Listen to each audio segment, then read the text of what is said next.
कैसे हैं? तो ये है संडे पोस्ट और आप देख रहे हैं मेरा यूट्यूब चैनल टेक पोस्ट। और चलिए इस पोस्ट को जल्दी से शुरू करते हैं बिना टाइम। जो हमें मिलती है वो है वोडाफोन की तरफ से, थोड़ी बहुत ज़्यादा अर्ली मैं आपको बता रहा हूँ, क्योंकि वोडाफोन ने एक्सक्लूसिवली ये बातें मुझे बताई हैं। और जब मैं वोडाफोन स्टोर गया था तो उनके मैनेजर से मिला था, तो उनके पास कुछ कम्युनिकेशन आई थी। तो उन्होंने चूँकि उन्होंने देखा कि मैं एक टेक यूट्यूबर हूँ, तो उन्होंने मुझे पास ऑन किया। तो वोडाफोन की ये न्यूज़ है कि वोडाफोन अपना थर्ड क्वार्टर में, इस साल के थर्ड क्वार्टर में आपको वोडाफोन ई सिम कार्ड लॉन्च करने वाली है। और चूँकि थोड़ा लेट ही सही, लेकिन चलो आ तो गया फाइनली। और एयरटेल और जियो ने तो 1.5 साल पहले ही लॉन्च कर दिया था। एनीवे, बढ़ते अगले पोस्ट मिल रहा है हमें सैमसंग की तरफ से। सैमसंग का नोट 20 और नोट 20 अल्ट्रा, और उसके साथ साथ एक और फ़ोन है गैलेक्सी फोल्ड 2। ये तीनों एक साथ लॉन्च हो सकता है। इसकी जो लीक हमारे सामने है वो है 5 अगस्त को। इसकी क्या स्पेसिफिकेशंस होगी, क्या प्राइस होगा, ये सब कुछ मैं आपको, अगर वो भी लीक होती है तो और मुझे जानकारी हाथ लगती है तो जरूर बताऊंगा। बढ़ते अगले पोस्ट है आईफोन की तरफ से। आईफोन 12 और 12 यस आईफोन 12 और आईफोन 13 की लीक सामने आ गई है, और ये होगा लगभग 4 वेरिएंट पे लॉन्च, जिसमें है आपको 5.4 इंच की स्क्रीन, 6.1 इंच स्क्रीन के 2 वेरिएंट हैं, और 6.7 इंच स्क्रीन का चौथा वेरिएंट है। तो क्या कुछ होगा नया, क्या कुछ होगा खास, ये सब कुछ आप जानेंगे इसी चैनल पे, वो भी सबसे पहले। पढ़ते हैं अगले पोस्ट है फिटबिट की तरफ से। जैसा कि मैंने आपको शायद मैंने आपको बताया था कि फिटबिट एक वेंटिलेटर पे काम कर रहा है, ओपन सोर्स वेंटिलेटर पे। तो एफडीए मतलब जो फूड एंड ड्रग एसोसिएशन है, उसने उसको इमरजेंसी अप्रूवल दे दिया है। और ऐसा कहा जा रहा है कि ये जो वेंटिलेटर है, जो हमारे ट्रेडिशनल वेंटिलेटर है, उससे लगभग $5,000 सस्ता होने वाला है। तो ये बड़ी अच्छी बात है। ये हेल्थ सेक्टर में काफ़ी इम्प्रूवमेंट लाएगी, आई होप सो।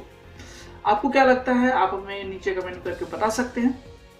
अगली पोस्ट की ओर बढ़ते हैं। अगला पोस्ट है लेनोवो की तरफ से। लेनोवो ने अपना क्रोमबुक 3 लाइनअप कर दिए हैं, जो कि बजट में है। और क्या कुछ होता है, इसकी स्टार्टिंग प्राइस है लगभग $229। लेट सपोज ऑलमोस्ट ये 20,000 के आसपास है।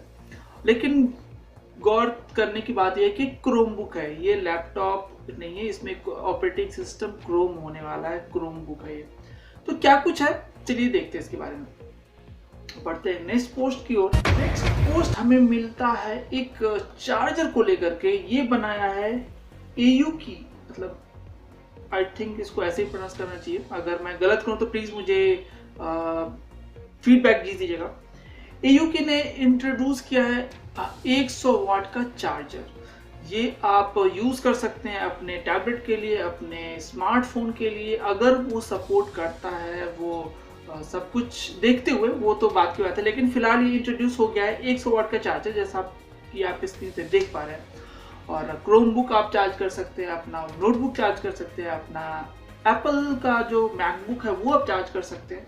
तो ये सब आप इसके साथ कर सकते हैं। फिलहाल ये भी लॉन्च हुआ है, और फिलहाल ये सिर्फ यूरोप और यूएसए में ही है। इंडिया में आने में इसको थोड़ा टाइम लगेगा, आई गेस ये साल तो लगेगा। नेक्स्ट पोस्ट की ओर। नेक्स्ट पोस्ट है एप्पल कार की तरफ से। ये लीक सामने आई थी कुछ टाइम पहले, मतलब मार्च अप्रैल में, कि एप्पल अपने एक प्रोडक्ट कार पे काम कर रहा है। तो ये लीक थोड़ी सी मतलब एक रूमर साबित हुई है। बाद में पता चला कि ये एप्पल कार नहीं, ये एप्पल ने अपने एक ऐसे प्रोजेक्ट पे वो काम कर रहे हैं जिसपे वो कार को कैसे ऑटोमेट किया जाए, ऑटोमेशन का प्रोजेक्ट है, उस पे वो काम कर रहे हैं, ना कि एप्पल कार पे। लेकिन क्या पता, गूगल और एप्पल और माइक्रोसॉफ्ट इन और फेसबुक, इनसे कुछ भी कभी भी निकल के नई चीज आ सकती है, कोई हैरानी वाली बात नहीं है। तो क्या आप एप्पल की कार देखना चाहेंगे? कमेंट करके मुझे जरूर बताइएगा। और बढ़ते हैं नेक्स्ट पोस्ट की ओर। नेक्स्ट पोस्ट मिलता है अगेन एप्पल की तरफ से। एप्पल तो हर जगह हम दिन में खाते भी हैं और हाथ में रखते भी हैं। एप्पल के फोन्स, एप्पल का मैकबुक प्रो, एप्पल का Mac OS and so on, Apple के ईयरबड्स, एप्पल के स्मार्ट वॉचेस, पता नहीं क्या क्या और एप्पल लॉन्च करेगा। एनीवे, एप्पल का कार्ड अगर आपने सुना होगा, आई होप सुना ही होगा, मैंने अभी तक इस पे कोई वीडियो नहीं बनाया है, आई होप एक वीडियो में इस पे भी बनाऊं। तो एप्पल कार्ड पहले तो आई डोंट नो, मैंने कभी यूज नहीं करा, अगर आपने यूज किया तो कैसा है एक्सपीरियंस मुझे कमेंट करके बताइएगा, या फिर आप मुझे ट्वीट करके बता सकते हैं एट फोटो स्नाइपर पर। तो मुझे बताइएगा आपने कार्ड अगर यूज किया तो कैसा एक्सपीरियंस रहा। अब ऐसी बातें सामने आ रही है कि अब एप्पल के उस कार्ड पे जो कि वर्चुअल कार्ड है उस पे आप ईएमआई में मैकबुक और आईपैड्स को भी परचेस कर पाएंगे। तो अच्छी बात है भाई, फाइनेंस करो, सेल बढ़ाओ, सिंपल सा लॉजिक है। चलिए बढ़ते हैं अगले पोस्ट पर। अगला पोस्ट है हमारे पास Realme X3 सुपर जूम वाले फोन की तरफ से। आपको याद होगा ये यूरोप में भी लॉन्च हुआ है और कहीं भी लॉन्च नहीं हुआ है। इसमें 855 प्रोसेसर है, 128 और 256 का रोम दिया हुआ है जीबी का, और 12 जीबी की रैम है। तो ऐसी लीक सामने आई है कि अब जो इंडिया में लॉन्च होगा इसको phone exactly same phone launch नहीं होगा जैसा कि Xiaomi अपने ब्रांड्स के साथ करता है, कि Xiaomi का वही फोन इंडिया में लॉन्च होता है किसी और नाम से, बस स्पेसिफिकेशन सब कुछ सेम टू सेम, नाम बदल जाता है। लेकिन Realme ने सोचा है कि नहीं, अब हम ऐसा करेंगे कि स्पेसिफिकेशन थोड़ी बहुत बदल देंगे। तो उनका ये कहना है कि हम इसको 865 प्रोसेसर के साथ लॉन्च करेंगे। दैट्स गुड, अच्छी बात है। लेट्स सी क्या होता है। अगला पोस्ट अब कुछ भी नहीं है, अब आपको मिलेगा द संडे पोस्ट अगले हफ्ते अगले अपडेट्स के साथ, ताज़ा तरीन न्यूज़ के साथ। तब तक आप मुझे अपनी सुझाव और अपनी शिकायतें कमेंट बॉक्स में लिख सकते हैं। अगर आप ट्विटर के यूज़र हैं तो आप हैशटैग यूज़ कर सकते हैं the Tech Post, the Sunday Post, और आप मुझे ट्वीट करके बता सकते हैं द फोटो स्नाइपर पे कि आपको ये शो आपको कैसा लगा, ये एपिसोड आपको कैसा लगा। तब तक के लिए अपना ध्यान रखिए, सुरक्षित रहिए, और मैं चाहता हूँ कि एक छोटा सा पोल है, मैं आपको आई बटन में दे दूंगा, आप उसको फिल कर दे, बस एक क्लिक करना होता है, दैट्स इट।